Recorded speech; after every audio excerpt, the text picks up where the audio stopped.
Badan Pemeriksa Keuangan mencatat terdapat 70.499 temuan dengan 106.842 permasalahan sektor keuangan di Indonesia, di mana nilai yang dilaporkan dalam ikhtisar hasil pemeriksaan semester mencapai 166,23 triliun rupiah.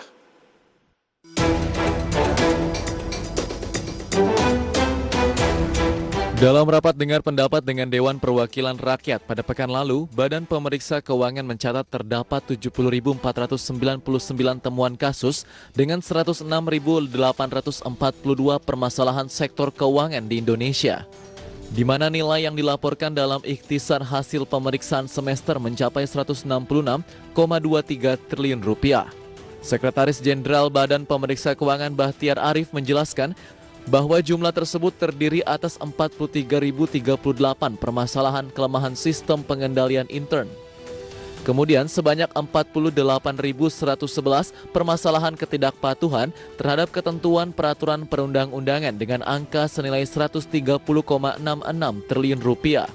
Sementara itu pihak BPK menambahkan bahwa terdapat peningkatan kualitas pertanggungjawaban pelaksanaan anggaran pendapatan dan belanja negara atau APBN, anggaran pendapatan dan belanja daerah atau APBD, serta pertanggungjawaban keuangan badan lainnya. Sebelumnya pada tahun 2019 lalu, opini wajar tanpa pengecualian yang diberikan kepada laporan keuangan kementerian maupun lembaga mencapai sebesar 98%. Sedangkan lembaga dan badan yang mendapatkan opini WTP diantaranya ialah Laporan Keuangan Bank Indonesia, Otoritas Jasa Keuangan, Lembaga Penjamin Simpanan, dan Badan Pengelola Keuangan Haji. Berbagai sumber IDX Channel. Ya, pemirsa, untuk membahas tema kita di paruh kedua mengenai dampak permasalahan internal dan kinerja kementerian dan lembaga, sudah terhubung melalui aplikasi Zoom Mas Ahmad Akbar Susamto. Beliau adalah ekonom Core Indonesia. Selamat pagi Mas Ahmad. Ya, selamat pagi. Baik, terima kasih sudah bergabung bersama kami di Market Review. Salam sehat selalu Mas Ahmad. Ya, terima kasih. Oke, Mas Ahmad, terkait dengan data yang sudah disampaikan oleh BPK mengenai 70.499 temuan dengan 106.842 permasalahan di sektor keuangan di Indonesia. Tentu saja yang ditemukan di kementerian dan juga lembaga lah.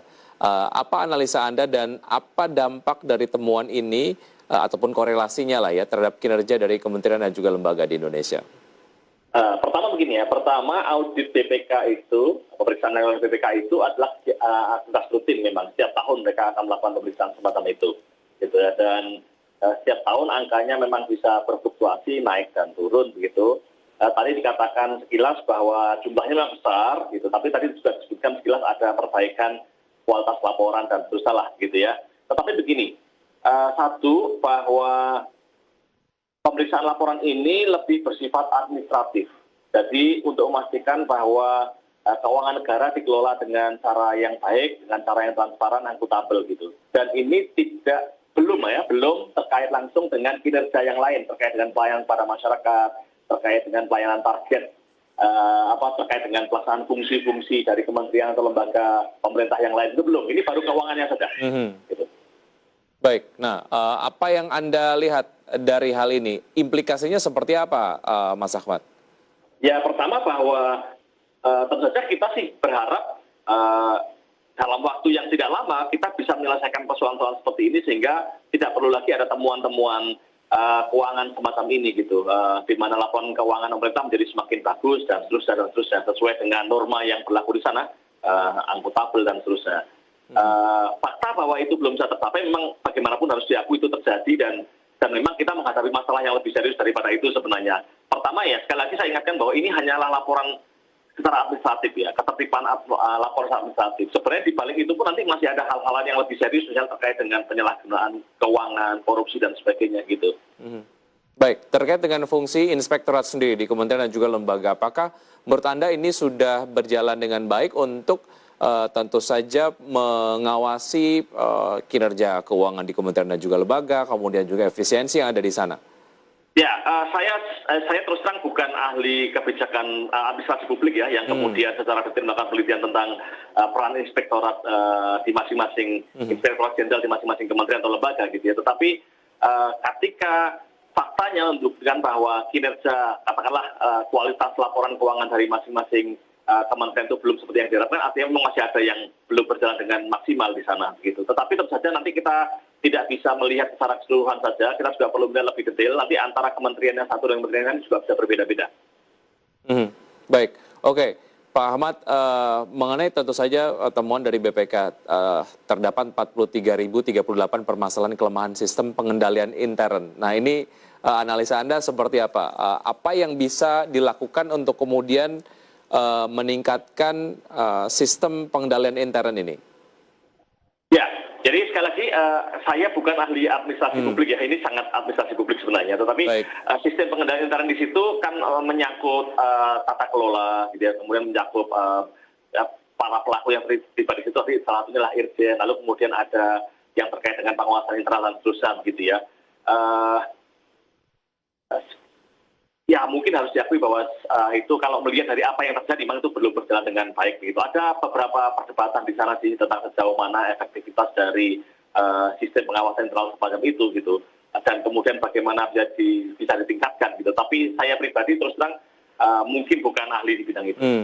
Baik, bagaimana sebetulnya temuan BPK ini harus menjadi momentum lah perbaikan di sektor keuangan di kementerian dan juga lembaga, karena ini tentu saja menjadi pemberitaan yang disorot oleh banyak pihak, Pak Ahmad.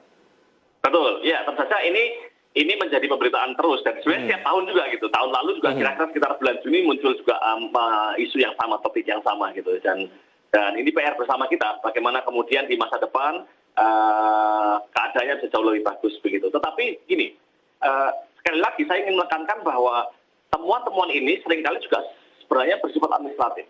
Saya katakan begitu kenapa? Satu, misalnya begini, pengalaman selama ini menunjukkan bahwa misalnya ketika BPK sudah memberikan penilaian tertinggi untuk sebuah laporan keuangan itu adalah wajar tanpa pengecualian, gitu, WTP gitu ya.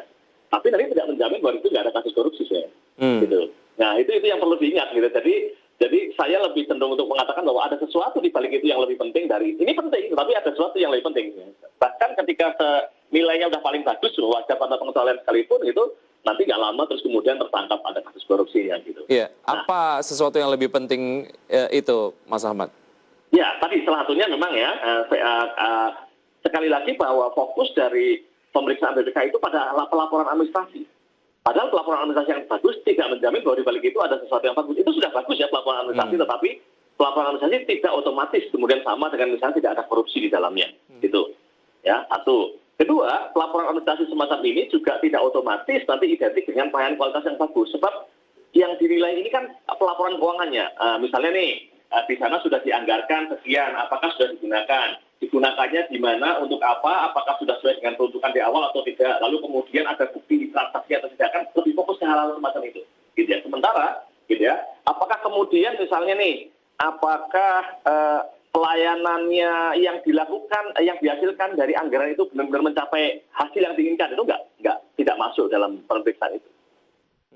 Baik, Mas Ahmad, terkait dengan permasalahan yang juga ditemukan oleh BPK adanya ketidakpatuhan terhadap ketentuan peraturan perundang-undangan. Nah ini cukup cukup ironis begitu, mengingat kementerian dan juga lembaga ini menjadi garda terdepan lah terkait dengan compliance terhadap ketentuan perundang-undangan.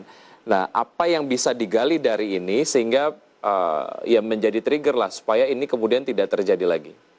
Ya kan misalnya begini nih, harusnya anggaran tertentu digunakan untuk aktivitas yang memang sudah sesuai garisnya. Ternyata ada anggaran yang tidak digunakan untuk itu, atau anggaran digunakan untuk hal-hal yang sebenarnya di luar dari tugas dan fungsi dari kementerian tertentu misalnya. Itu kan nanti dia bisa melanggar di sana. Misalnya atau kemudian misalnya pembayaran yang kemudian tidak dilakukan sebagaimana seharusnya. Tapi penekanan saya bahwa itu sebenarnya lebih administratif. Gitu. Baik, oke. Terkait dengan apa yang sudah dilakukan oleh BPK, tentu saja ini apakah hanya terkait transparansinya saja atau ada efektivitas serapan anggaran yang juga mungkin harus diperbaiki untuk memastikan efektivitas serapan anggaran gitu ya, dan tentu saja ini akan berdampak kepada performa ataupun laporan keuangan dari kementerian dan juga lembaga. Dari yang saya pahami gitu ya, hasil audit BPK itu Untuk yang tadi dilaporkan itu ya, itu belum mencakup pada efektivitas anggaran, gitu ya, belum mencakup pada seberapa jauh anggaran itu benar-benar bisa membawa hasil seperti yang ingin dicapai melalui anggaran itu. Dia lebih pada bagaimana anggaran itu dibelanjakan sesuai dengan perencanaan di awal, dan kemudian bagaimana anggaran itu dilaporkan. Oke, terkait dengan hal yang kemudian juga sudah dilakukan pengawasan secara berkala lah, apakah itu dilakukan secara internal ataupun mungkin dari pihak di luar kementerian dan lembaga. Sejauh mana ini memang perlu dilakukan secara intens lah? Sebenarnya di masing-masing kementerian atau lembaga, meskipun nanti mungkin namanya berbeda-beda ya tergantung unitnya, itu sebenarnya juga ada semacam pengawasan keuangan internal gitu ada, gitu ya. Nanti di kementerian, di lembaga, termasuk misalnya di unit-unit misalnya badan layan umum gitu ya, seperti sekolah, rumah sakit dan seterusnya gitu ya, termasuk kalau perguruan tinggi gitu ya. Nanti kalau yang perguruan tingginya sudah PTBMN, dia akan punya sistem yang agak berbeda, tapi prinsipnya di setiap lembaga pemerintah itu mesti ada sebenarnya gitu. Hanya memang nanti efektivitas sejauh mana sistem pengawasan itu berjalan memang mungkin berbeda-beda. Oke.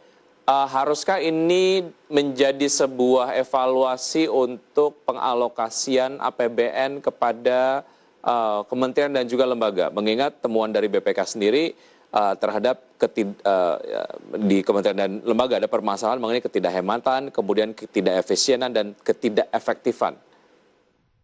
Nah, saya kan begini.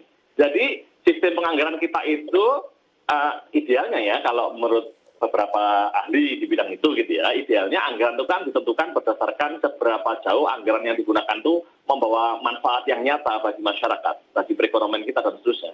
Tetapi sayang, sejauh ini memang pengukurannya bukan dari situ. Pengukuran kinerja kita lebih banyak, termasuk yang pengawasan BPK tadi itu ya. Pemeriksaan BPK tadi itu pengukurannya lebih pada misalnya anggarannya tepat apa enggak gitu, dibelanjakan apa enggak gitu. Soal nanti dibelanjakannya itu benar-benar bermanfaat atau enggak itu persoalan lain. Dan itu sayangnya malah bukan yang bibur. Baik, oke, kita jeda sejenak. Mas Ahmad, kita akan lanjutkan usaha jeda berikut.